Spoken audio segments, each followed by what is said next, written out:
And then the really vexing problem, and the one that's probably the most overwhelming for hyperlocal digital media companies, is the cost of sales.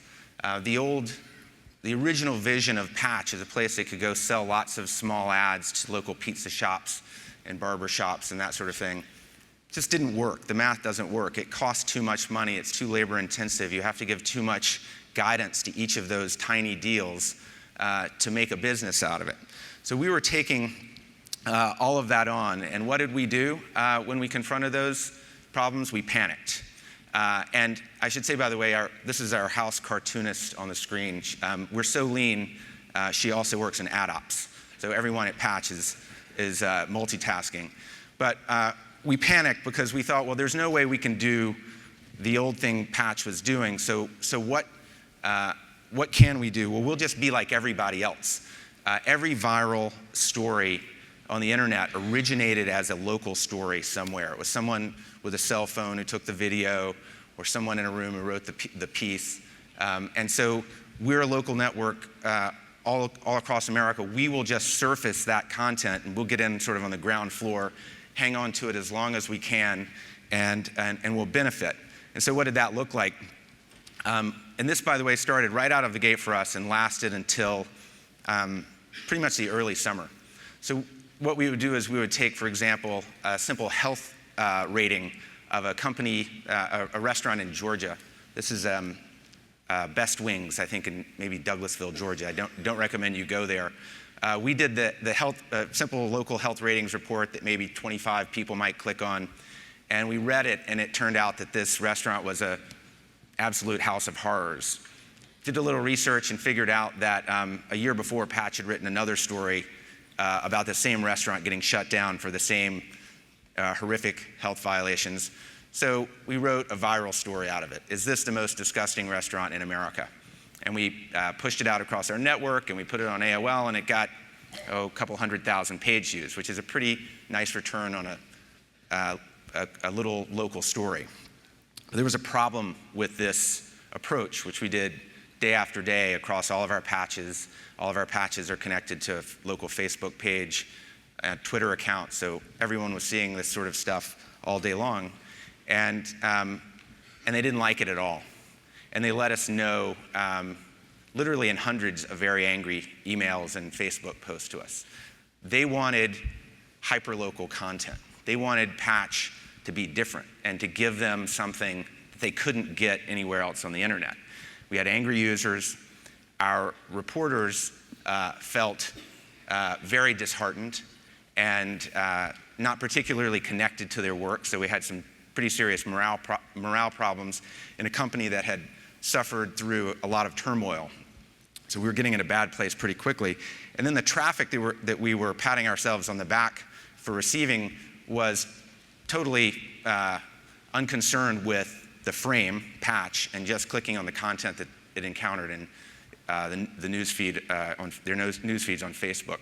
So we weren't even really building anything. I talked to Ben Smith, the editor-in-chief of BuzzFeed, about this, and he used an analogy that we reference frequently in the office, which is he mentioned Red Hook, Brooklyn, which was a sort of industrial neighborhood that's now got a cruise ship terminal in it. And he said, yeah, your problem is you guys are kind of like a local bar in Red Hook, and a cruise ship pulls up in the form of a viral story. Everyone piles off the cruise ship. Your bar is packed. You're high-fiving because you can't believe how well you're doing. The horn blows. Everyone runs back to the ship, and you look around, and you've run your regulars off, the people who actually care about what you do and come back day after day. So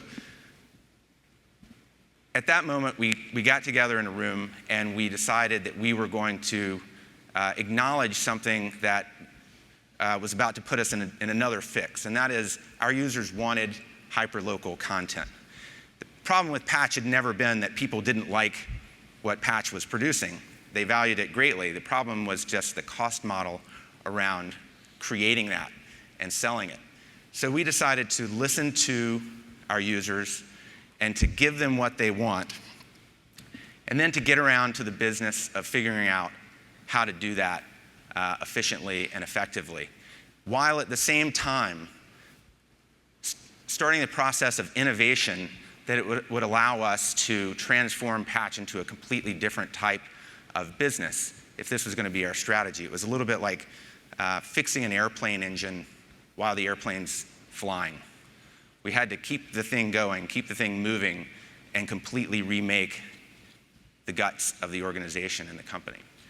So what did that look like? Well, we do lots of local high signal breaking news. Blizzards are the best thing that ever happened for Patch traffic because we've got every school closing, every road closing. We send out tons of email alerts to our users, and they greatly appreciate them. Almost a third of our traffic actually comes from email newsletters and breaking news alerts that we send directly to our users. We help our users. We have a Pets First policy in Patch towns. If your pet goes missing and you email the Patch, our social team goes into SWAT team mode. We get it out all over our sites and our social pages. And when Jake, your Chihuahua, comes home, we always do the follow-up story as well. And the theory there is you help someone find their pet, they're going to be your friend for life. And we also have amazing writers. And there's an element of life on the local level that is sometimes weird, bizarre, joyful, fun, and we're in a position to capture that. This is one of my favorite Patch stories. It's about a gray parrot that went missing, and he was chipped, and he was discovered 4 years later by his owner, and now he spoke Spanish, and he kept asking for someone named Larry, and the owner had no idea what the story was, but he had his parrot back. That's all that mattered. So how are we going to do this? How are we going to deliver this type of labor-intensive content while at the same time fixing the airplane on the go? We needed to build the leanest, meanest little engine that could of an editorial team in the history of digital media. We needed to build new tools to help us solve the management problem of figuring out what everyone was doing, how each patch was doing every day. We had to, along the way, innovate sort of in parallel and start pushing onto our new platform innovations that would help us do this more effectively and efficiently across Patch. So the first thing we did was we stack ranked all of the patches across America, all 905, according to traffic, revenue, engagement, other metrics. And we built a mapping tool and looked at their proximity to each other and tried to figure out exactly where to put editors to cover the most valuable patches the most effectively. We built all sorts of metrics tracking tools so that we could understand what was happening on Patch on a daily basis, which is, it's kind of amazingly, if you can imagine how difficult it can be to keep your head around the analytics of a single web property, imagine 905 all moving in real time.